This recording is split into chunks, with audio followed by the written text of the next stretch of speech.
നമ്മുടെ മുഖ്യമന്ത്രി V D Satheesan ഡൽഹിയിലേക്ക് പോയിരിക്കുകയാണ്. ആ ഡൽഹി സന്ദർശനത്തിന് പല ലക്ഷ്യങ്ങളും ഉണ്ടാവും. ഇതൊരു പുതിയ തുടക്കമാകും. തീർച്ചയായിട്ടും പ്രജിത. കാരണം ഞങ്ങൾ ഡൽഹിയിൽ നിന്ന് അറിയുന്ന കാരണം എന്താണെന്ന് വെച്ചാൽ കേരളവും ബംഗാളും മാത്രമാണ് ഒരു കാര്യവും ചോദിക്കാത്തതും. സെൻട്രൽ ഗവൺമെന്റ് തന്നെ പല കാര്യങ്ങളും റിപ്പോർട്ട് തരും. അതനുസരിച്ച് അവർക്ക് ആവശ്യമുള്ള കാര്യങ്ങൾ തീരുമാനിക്കാനും വേണ്ടിയാണ്. കൊടുക്കാത്തത് കേരളവും ബംഗാളുമാണെന്ന് എപ്പോഴും അറിയുന്ന കാര്യമാണ്.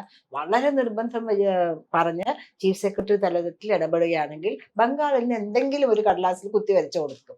ഈ നമ്മുടെ കാരണഭൂതനായ പിണറായി ഭരിക്കുന്ന സമയത്ത് അങ്ങനെ ഉണ്ടായിട്ടില്ല, ഒന്നും കൊടുക്കില്ല. എത്ര കോടി രൂപ പ്രളയത്തിന് കൊടുത്തു, അത് എങ്ങനെ ചെലവായി എന്ന് ചോദിച്ചാൽ ചെലവായ കണക്ക് കൊടുത്താൽ മാത്രമേ അവർക്ക് ബാക്കിയുള്ള പൈസ ആക്കാൻ പറ്റുള്ളൂ. അതുപോലെ വയനാട് ദുരന്തത്തില് എന്തിനൊരു കണക്ക് വേണ്ടേ? ഇങ്ങോട്ട് തരൂ എന്ന് പറയുമ്പോൾ എന്തിനാണ് ഇവിടെ ചെലവാക്കിയിരിക്കുന്നത് നമുക്കറിയാം അല്ലേ? ഒരു കാര്യമില്ലാണ്ട് ഇവരുടെ സ്വന്തം കാര്യങ്ങൾക്ക് വേണ്ടി ഒരാളെങ്കിലും വേണ്ടിയിട്ടും പിണറായിയുടെ പടം മുകളിൽ നിന്ന് ചിരിക്കാൻ വേണ്ടിയൊക്കെയാണ് ആക്കിയിരിക്കുന്നത്. അപ്പോൾ നമ്മൾ ഈ ഇടയ്ക്ക് അറിഞ്ഞൊരു കാര്യം, നമ്മളുടെ മുഖ്യമന്ത്രിയായിട്ട് മോഡിജി ഇരിക്കുന്നതിന് മുമ്പും അഹമ്മദാബാദ്, ഗുജറാത്തിലൊക്കെ പോയിട്ടുണ്ട് ഒരു ജേർണലിസ്റ്റ് എന്ന നിലയ്ക്ക്.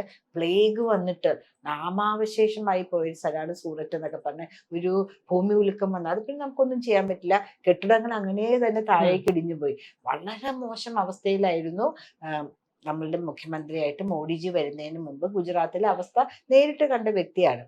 അത് കഴിഞ്ഞ് ഞാൻ വേറെ ഞങ്ങളുടെ മഹിളാ മോർച്ചയുടെ ഒരു നാഷണൽ കൺവെൻഷൻ അവിടെ വെച്ച് നടക്കുമ്പോൾ എറണാകുളം ജില്ലാ പ്രസിഡന്റ് ആയിരുന്നു ഞാൻ. അപ്പം ഞങ്ങള് എല്ലാവരെയും കൂടി അവിടെ പോയപ്പോൾ മെയിനായിട്ടുള്ള നദിയുടെ കരയിലൊക്കെ ഭയങ്കര ഒരു ഫോറിൻ കൺട്രിയിൽ പോയ പോലെ. അപ്പൊ ഞങ്ങള് കരയിൽ നിന്ന് ഇറങ്ങി ചോദിക്കുമ്പോൾ അവിടേക്ക് ബഹൻജി ഇങ്ങനെയൊന്നും ആയിരുന്നില്ല, ഇന്ത്യയിലാട്ടോ പറയുന്നത്, ഭയങ്കര മോശമായിരുന്നു, മോഡിജി വന്നതിന് ശേഷമാണ് ഇത് ഇത്രയും നല്ലതായത് എന്നൊക്കെ പറയുകയാണ് കേട്ടോ.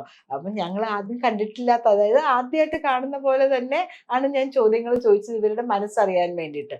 അതുപോലെ ഇന്ത്യയിൽ ആകമാനം സഞ്ചരിക്കുമ്പോഴും NDA സർക്കാർ ഭരണത്തിലിരിക്കാത്ത സ്ഥലങ്ങളിൽ പോലും നല്ല നല്ല പുരോഗതി വരുന്നുണ്ട്. അമൃത് പദ്ധതിയിൽ ഉൾപ്പെടുത്തി ജലം വരുന്നു, അതിനുള്ള മലമുകളിൽ പോലും വലിയ വലിയ നീല ട്യൂബുകൾ വരുന്നു. ആയുഷ്മാൻ ഭാരത് എല്ലാ സ്ഥലത്തും നടപ്പാക്കുന്നു.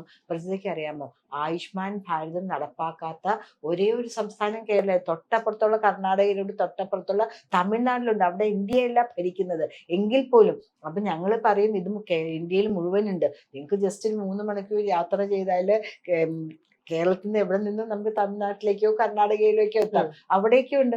അവിടെയുള്ള ആൾക്കാർ അമൃത് കുടിച്ചിട്ടില്ല പ്രജിത.